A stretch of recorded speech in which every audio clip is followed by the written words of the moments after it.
Greetings, everyone. It is GleeCon once again with another episode of Lore of Warcraft. So, stay a while and listen to this one. We are taking a small break from the Let's Plays because we've reached a point. The next episode, the next Let's Play we'll do will be the Horde campaign. The human campaign, the 3rd level. In that campaign, you unlock the ability to summon priests. So not a lot happens other than the fact that you get priests. Cool, that's a good class for humans. It's a good class for that. However, there is a little bit of lore that leads up to priests joining the war effort, so we have to catch up. Now I paused here because this one called the Horde Invades. I thought it was a chance that this would show that the war was getting bigger, but then I realized, as I got deeper in it, I'm realizing it doesn't exactly work like that. So I'm trying to find these cutoff points, and in a way they're arbitrary. But one thing I did notice when I glanced at this was that this talked about the knights joining the path. So my thought was I would push up in the Let's Plays until we got to the point where you would get knights. And I said, okay, well, before that can happen, we should read the lore behind that. But the chronology is different. So we're going to read this first, and we'll read a couple more that lead us up into the priest joining. And then even though in the game the knights joined after, we can see here the knights actually joined first. All right, so this one's called the Horde Invades. The Horde's war of conquest had truly begun. War Chief Blackhand ordered raiding parties to go north and west, cutting deep into Stormwind's lands. There was no more need for secrecy. Blackhand wanted to provoke the humans to anger, believing that these smaller creatures would be ineffective in their fury, and that's basically where we're at with the war. Blackhand's first assaults were meant to drive the human populace to panic. Entire villages in Brightwood, Westfall, and the southern Redwidge Mountains fell to the Horde. Their inhabitants either killed or forced to flee.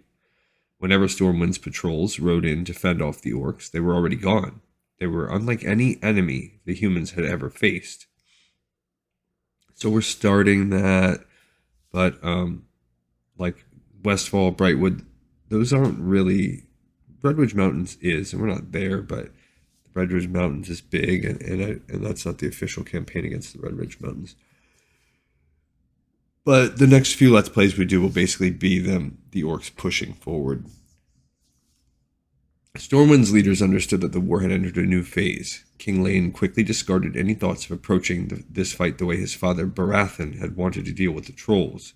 There was no chance of de-escalation. The orcs meant to conquer. King Lane named Lothar the King's Champion, the highest military rank in the kingdom, and he charged him with ending the orcish threat. That's what he's also called. Medivh's calling him that in The Last Guardian. Lothar decided to use his enemies' mobility against them. From scouting reports, he saw patterns in the ways the Horde would strike its targets. He set up ambushes along the orcs' paths of retreat, placing large numbers of troops under the command of a loyal knight known as Gavinrad the Dire.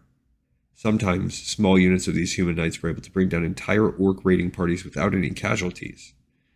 Sweet. I don't know who this Gavinrad the Dire is. The orcs soon learned that the humans were unlike any enemy they had faced either. Stormwind's clerics called upon the Holy Light to mend the wounded, while Magi wreaked havoc on the Horde with their command of the arcane arts.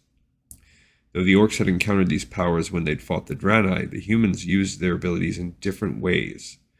Okay, so technically we have this. We have the clerics, and we have Magi.